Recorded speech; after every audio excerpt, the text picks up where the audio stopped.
सृष्टि नमस्ते किन टोलाएर बसिरह के भयो नानी? केही भएको छैन सर। अनुहार त मलिनो देख्छु नि त। सर म त बर्बाद भएँ, मेरो एससी परीक्षा त बिग्रियो। यो एससी परीक्षा त फलामको ढोका भन्छन्, अनि राम्रोसँग पढ्नुपर्छ नि त। अब जे नहुनु भइहाल्यो, चिन्ता गरेर केही फाइदा छैन।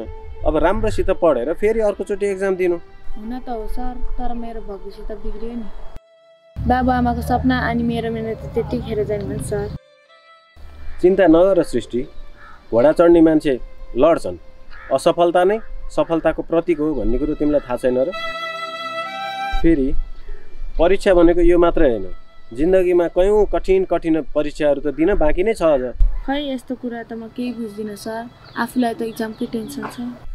तिम्रो सङ्घर्षको हारजित यो एउटा परीक्षाले मात्रै निर्कुल गर्दैन नि। यो परीक्षा त नियमित प्रक्रिया हो, यसरी पिर गरेर बसेर हुँदैन, हिँड जान्दैन। छोडिदेऊ सृष्टि, अब भविष्यलाई हेरेर अगाडि बढ्नुपर्छ, विगतलाई बिर्सिनुपर्छ। विगतलाई बिर्सेर भविष्यलाई अँगालेर अगाडि बढ्यो भने जिन्दगीमा कहिले पनि हार खाँदैन।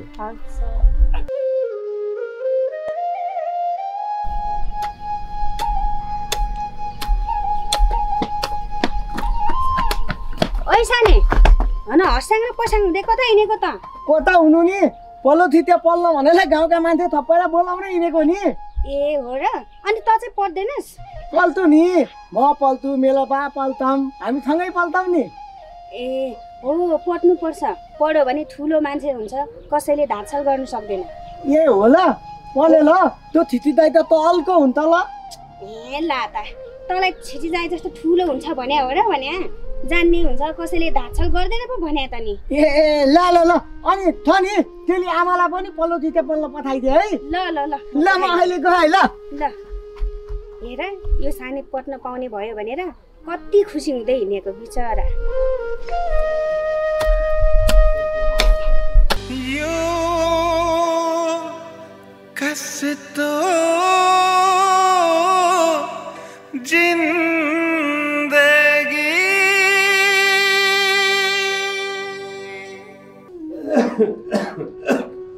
होइन बाबु, यो देशमा के भइरहेछ? गणतन्त्र आएपछि हामी सबैले सुख पाउँछौँ भन्थे, अहिले त हत्या, हिंसा, आतङ्क। योभन्दा त बरु पहिलाको राजतन्त्र नि ठिक थियो, होइन र? के भन्यो काले बा? तपाईँ खालि राजतन्त्र भन्नुहुन्छ, तपाईँ पुरानै व्यवस्था भन्नुहुन्छ। हिजोको हालत देख्नुभयो? राजतन्त्रमा त्यत्रो आन्दोलन गरे, आखिर हामी जनता मऱ्यो नि त। अब अवस्था व्यवस्था होइन, अवस्था बढ्नु गर्नुहोस्, बुझ्नुभयो? हुँदा खाँदाको जागिर छोड यहाँ आइयो केही गर्छु भनेर म त साह्रै अप्ठ्यारो परेँ। यहाँ त राजनीतिले गरेर केही काम गरेर खाने अवस्थै छैन। ए राजनीति, यो राजनीति भनेको मलाई पहिलेदेखि फिटिक्कै मन पर्दैन। जागिरमा राजनीति, पढाइमा राजनीति, व्यवहारमा राजनीति हुँदा हुँदा त्यो एउटा विद्युत प्राधिकरणको हाकिम पदको लागि त्यत्रो राजनीति? त्यही त भनेर बसौँ भाइ, एउटा पदमा त्यत्रो राजनीति गर्नुपर्छ त? कालो गएर आउँथे आउनु त कोही कुलमानको सट्टामा कोही आउलान्, तर कुलमान जस्तो मान्छे 18 घन्टा लोड सेडिङलाई मुक्त पार्ने मान्छे आउलान् नआउलान्? त्यही त भनेको ल, कुलमान जस्तो राम्रो मान्छे आउने हो कि होइन भन्ने मात्र हो। यहाँ हुन त हो बाबु, गाउँमा शिक्षाको उज्यालो त आयो, अब यो बत्तीको उज्यालो चाहिँ आउला कि नआउला? वा यार, तपाईँहरू खालि एउटा व्यक्तिले देवत्वबाट गर्दै हुनुहुन्छ। म तपाईँको कुरा सुन्नु छैन, मजा लाग्यो। यो अर्जुन एकदम रिसाएको छ, केही बोल्नै हुँदैन।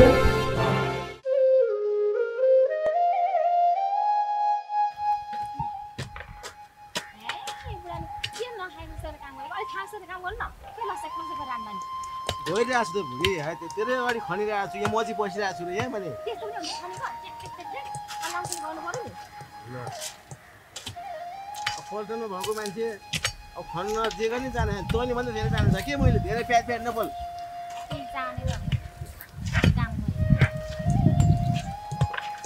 बरु यो माटोहरू अलि यसो सार्नु पर्छ यसरी ए ल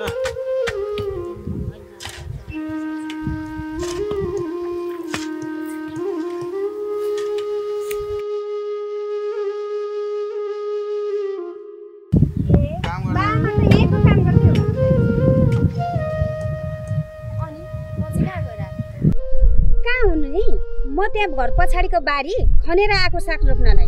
अनि किन आएको नि घरमा बसेर खाना नबनाएर? आमा मैले खाना त बनाइसकेँ अनि अघि साने आएको थियो सहरबाट आएको क्षितिज सरले प्रौढ शिक्षा पढाउनुहुन्छ अरे त्यही भएर तपाईँहरूलाई बोलाउन आएको नि। नचाहिने कुरा गर्छ। अब हामीले यो उमेरमा पढेर चाहिँ के चाहिँ गर्ने नि? ए बुढी होइन के भने तिमीले पढेर शिक्षा पढ्ने भनेको बुढेसकालमा हो।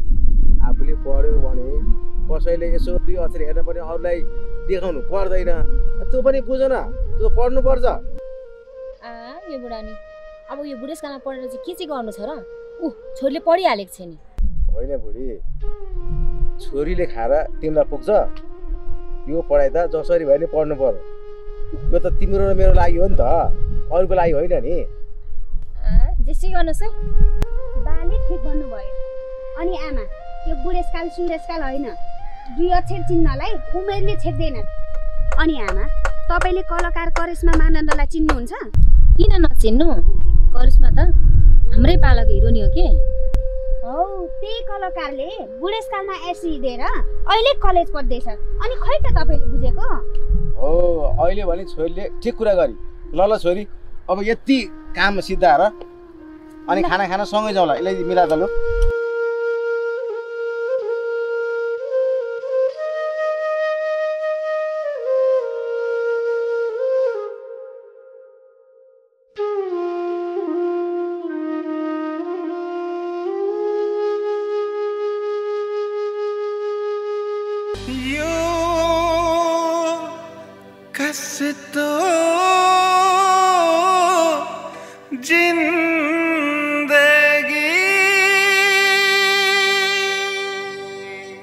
कति सुन्दर गाउँ। यहाँका खोला नाला झरना पाखा पोखरी देख्दा मलाई कस्तो आनन्द लाग्छ। सहरतिर त बस्नै मन मरिसक्यो। धुलो धुवाँ र दुर्गन्धले गर्दाखेरि खै किन मलाई त अचेल यो गाउँ नै राम्रो लाग्छ। गाउँ राम्रो भएर के गर्नु क्षितिज सर? यहाँका मान्छेहरूको स्वभाव बानी व्यवहार तपाईँले थाहा पाइहाल्नुभयो। एकछिन बसौँ मैचाङ, बसेर सब कुरा गरौँ। नबसौँ सर, झन् उसै त गाउँलेहरूले मेरो बारेमा कुरा काटेर बसिसक्नु छैन। हामीहरूलाई यसरी बाटोमा बसेर कुरा गरेको देख्यो भने झन् कुरा काट्छन्। जम बरु उतै। कस्तो डराएको मैचाङ, तिमी हामी भनेको त समाज परिवर्तन गर्नलाई अहिले हिँडेका छौँ। यस्ता कुराहरू आइरहन्छन्। अनि अर्को कुरो हामी त समाज परिवर्तन गर्न हिँडेको मान्छे। समाज परिवर्तन भइसकेपछि हामी के हो कस्तो हो भोलि त समाजले बुझिहाल्छ नि। बरु छोडिदेऊ, अब एकछिन बसौँ, बसेर कुरा गरेर अनि जाउँला। यहाँ सबैजना मानवको रूपमा दानव छन्। कहिले पनि अरूको खुसी देख्न सक्दैन। अरूको दुःख र पीडामा सन्ताउन दिनुको सट्टामा उल्टै दुःख र पीडा दिनमा खप्पिन्छन् यी गाउँलेहरू। म त हैरान भइसकेँ सर। यो उनीहरूको दोष होइन भन्छ, यो उनीहरूको त अज्ञानता र अशिक्षाको परिणाम हो। हामीले यो समाजमा राम्रो शिक्षा र ज्ञानको ज्योति फैलाउन सक्यौँ भने रूढिवादी अन्धविश्वास र विकृति हटाउन सक्छौँ। अनि बल्ल तिमी हामीले चाहेको जस्तो समाज निर्माण हुन सक्छ। खै सर, वर्षौँदेखि रूढिवादी र अन्धविश्वासमा थला परेको हाम्रो समाज शिक्षित हुन्छ भन्ने कुरामा त मलाई फिटिक्कै विश्वास लागेको छैन। हामी जस्तो पढे लेखेको मान्छेहरू चुप लाएर बस्ने हो भने गाउँको विकास त असम्भव छ। यस्ता धेरै गाउँहरू छन् हाम्रो देशमा अशिक्षा र अज्ञानताले भरिएर समाज ग्रस्त छ। गाउँमा चेतनाको अभाव छ। म यो गाउँमा चेतना फैलाउन चाहन्छु, तर तिमीले मलाई मद्दत गर्नुपर्छ मान्छे। कस्तो मद्दत छ?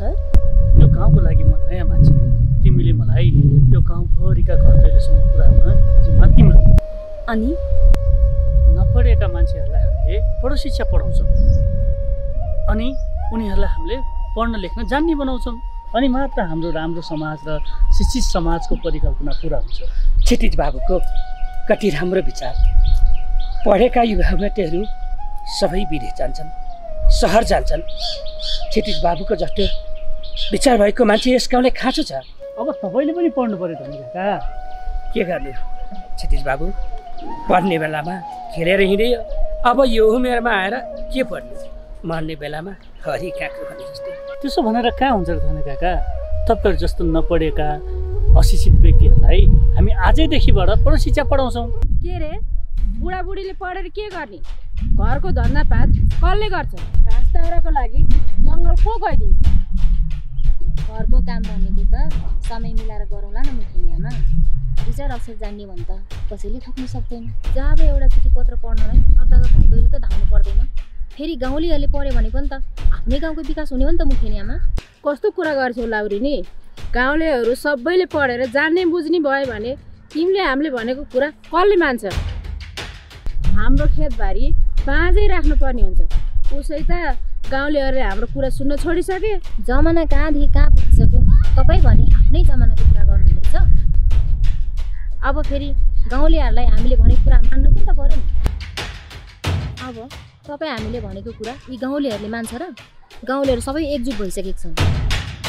खै के सङ्गठन रे उनीहरूको विरुद्धमा बोल्यो कि पोल्यो।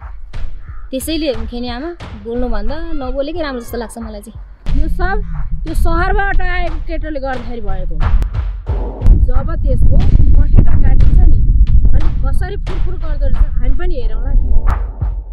कहाँ जानुहोस् मछली मेरै डढिया। यी गाउँलेहरूलाई अप्ठ्यारो पर्दाखेरि आउने त मैका त हो नि। अनि त्यस पछाडि के गर्नुपर्छ मलाई राम्रोसित थाहा छ। अनि लाग्यो नि तिमी पनि पढ्न जाने विचार गरेकी छौ कि क्या हो? बुढाले पढ्नु छैन, म त झन् कालो औसी भैँसी बराबर। त्यसैले पढ्नु त जानुपर्छ नि मुखेनीमा। जाऊ जाऊ, तिमी पनि उड्याउको मुला त हो नि। भोलि अप्ठ्यारो पर्दा मुखिनी आमा भनेर नआउनु नि मबाट। त्यतिका नरिसाउनुहोस् न मुखेनी आमा। अरूको लागि हामी पढिदिने हो र आफ्नै लागि त हो नि। जेसै गर मलाई मतलब छैन। यो मुखेनी आमा एक कुरा लागेपछि लागे अरू कसैको कुरा सुन्ने होइन। यो कस्तो जिन्दगी।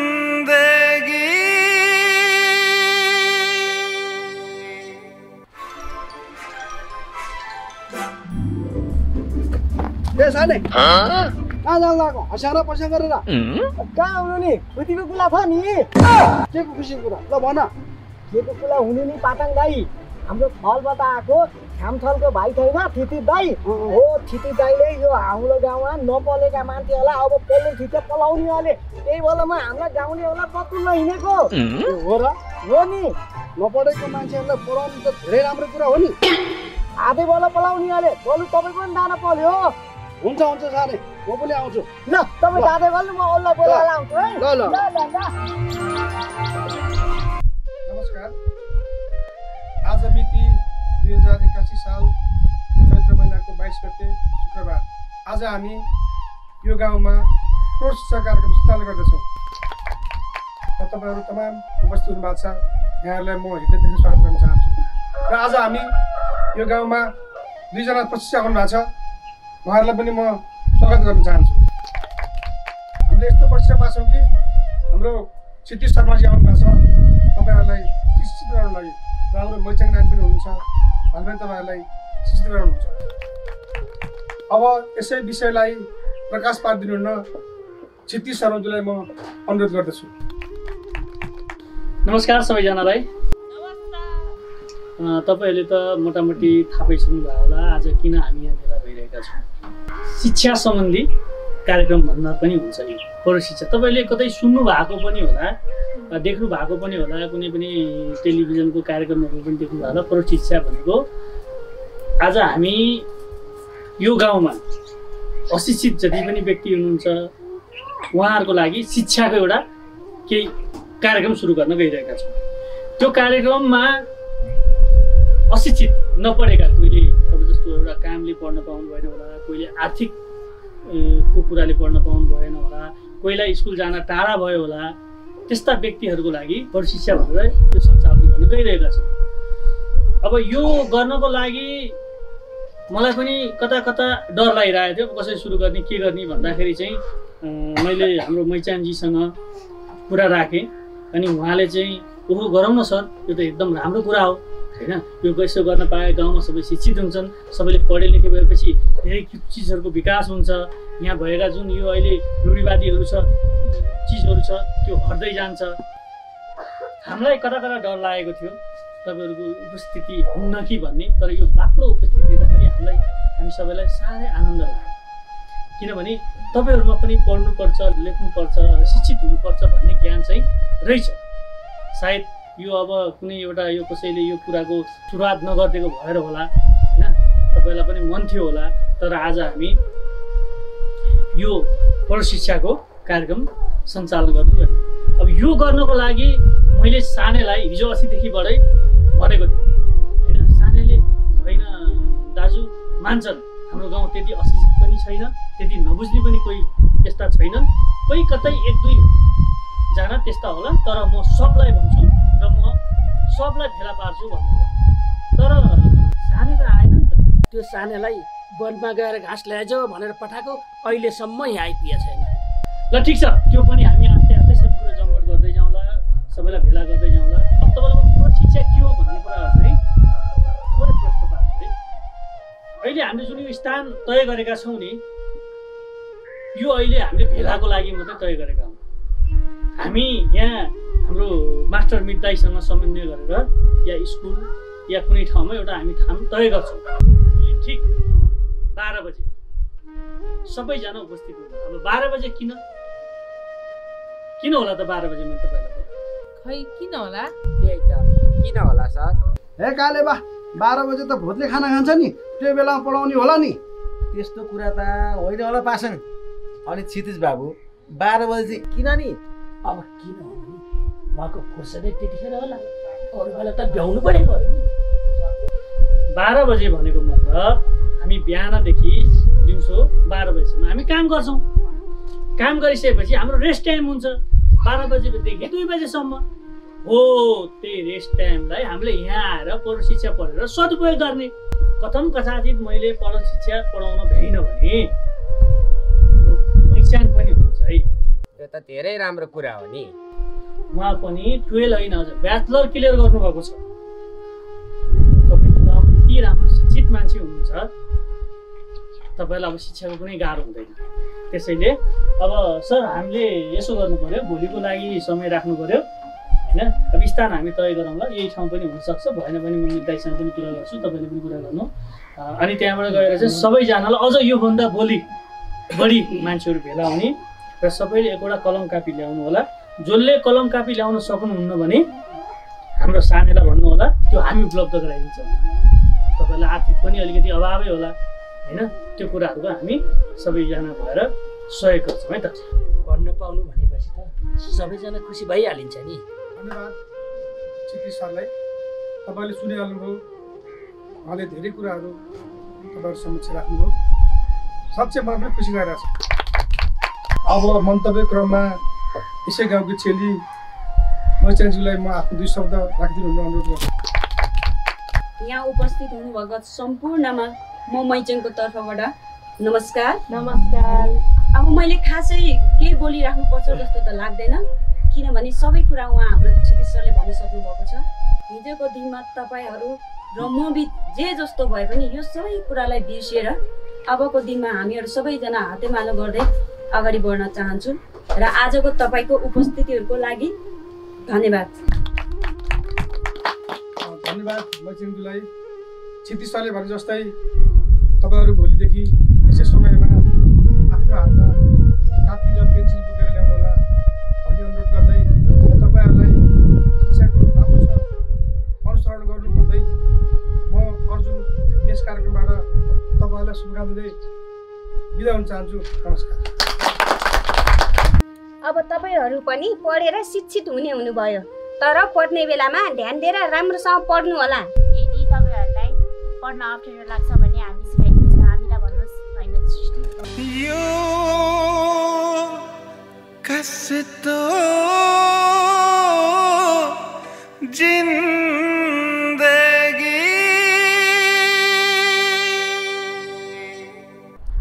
ओ शर्मिला, मुखिनी आमा त्यो पोर्सिया पढ्ने ठाउँमा किन नआउनु हो? रिसाएर होला नि पण्डितनी आमा।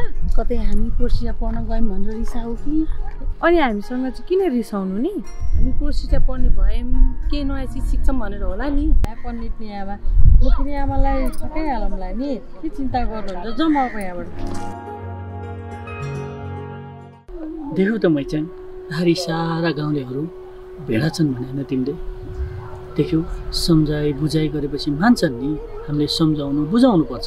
ल हेर त आज तिमीले सार्नेले गर्दाखेरि गाउँलेहरू सारा भेला भएर हामीले परोक्षित कुरा गर्दाखेरि कति खुसी भयो। फेरि उनीहरूलाई पनि त शिक्षाको अवसर त चाहियो रहेछ नि त।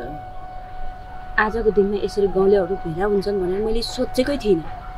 मान्नै पर्छ क्षितिज सर तपाईँको धैर्यतालाई। यो मैले मात्रै गर्दा भएन, तिमी सानै नभइदिएको भए यसरी यो सबै कुरा सम्भव हुने थिएन।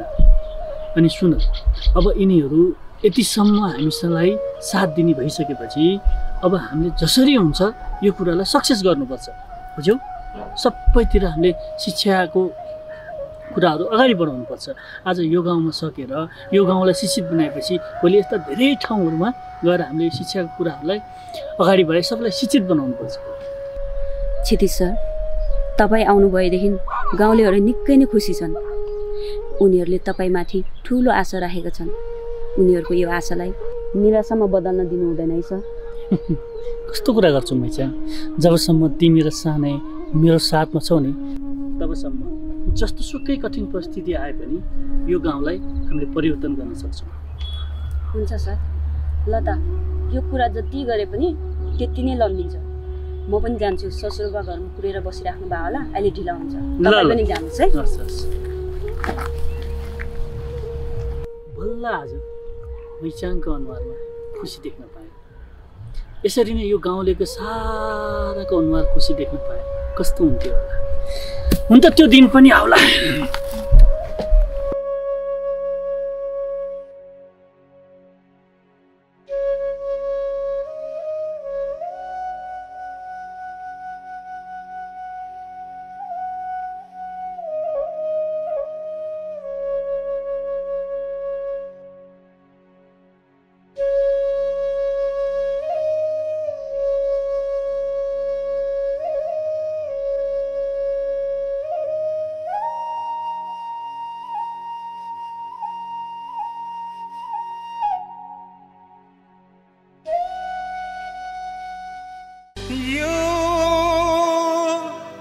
कस्तो जिन्दगी।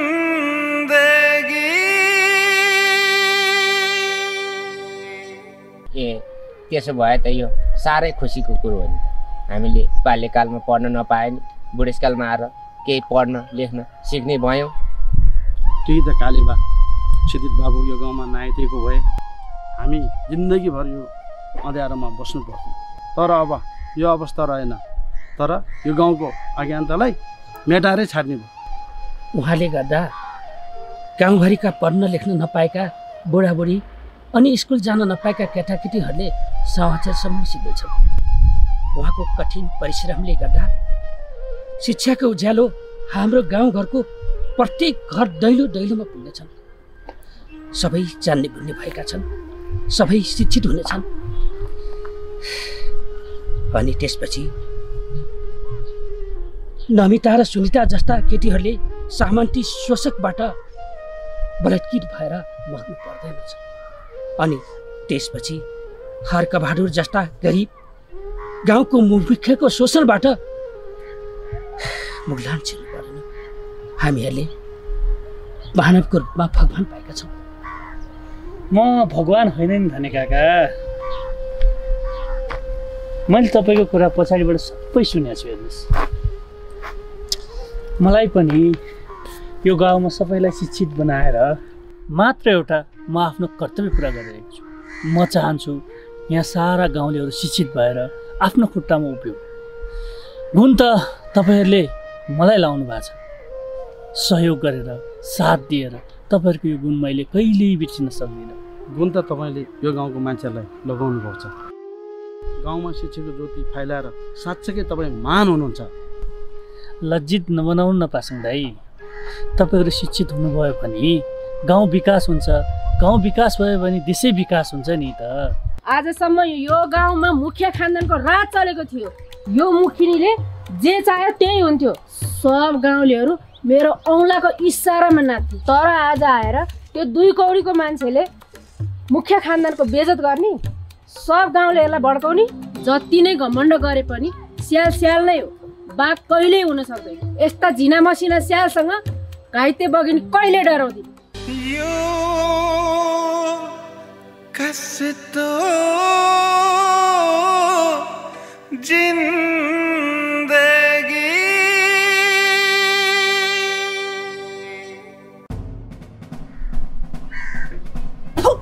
नामर्दाहरू, तिमीहरूमा मानवता भन्ने चिज अलिकति पनि छैन है।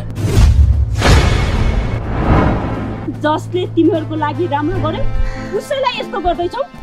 मलाई त तिमीहरूको अनुहार हेर्न पनि घिन लागेर आउँछ। अनि सेम दाइ, तपाईँ त पढेको मान्छे, बुझ्नुहुन्थ्यो। तपाईँले यस्तो नराम्रो गर्ने कसरी सोच्नुभयो?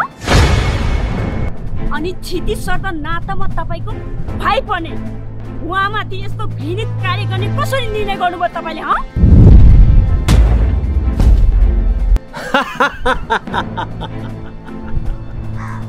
धन सम्पत्ति र केटीको लागि आफ्नै दाजुभाइ त शत्रु हुन्छन्। तँ त मित भाइ होस्, मित भाइ। फेरि तँ रगतको नाता पनि त होइनस्। वर्षौँदेखि हाम्रो समाज जसरी चलेको छ त्यसै गरी चल्न दिनुपर्छ। अर्काको ठाउँमा आएर हिरो बन्न खोज्ने। आजकल यसको चुरीफुरी निकै बढेको हो। साम्बाई, गाउँलेहरू पढाउनु त यसो बाँड्ने मात्रै हो। गाउँका सोझा सिधा चेलबेटलाई आफ्नो जालमा पारेर फसाउने चाल मात्रै यसको। पासाङ भन्नुहोस् अर्जुन भाइ, के गर्नु पर्यो? मेरो मर्नुदेखि डर लाग्दैन। मिताई, आखिर तपाईँ पनि यो गाउँले जस्तै हुनुभयो होइन? म त तपाईँको विश्वासमा यो गाउँमा बसेको थिएँ। म पनि तपाईँ जस्तै यी गाउँलेहरूलाई शिक्षित बनाउन चाहन्थेँ। तर आज तपाईँले मलाई यस्तो सोच्नुभयो, यो हालतसम्म पुर्याउनु।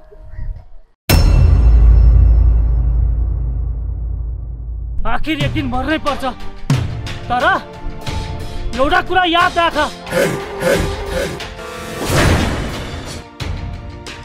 तिमीहरूलाई कहिल्यै शान्ति हुने छैन। यो बढी बोल्दैछ। पासाङ, भन्नुहोस् म किन आमा? यिनीहरूलाई सिध्याइदेऊ। हस्।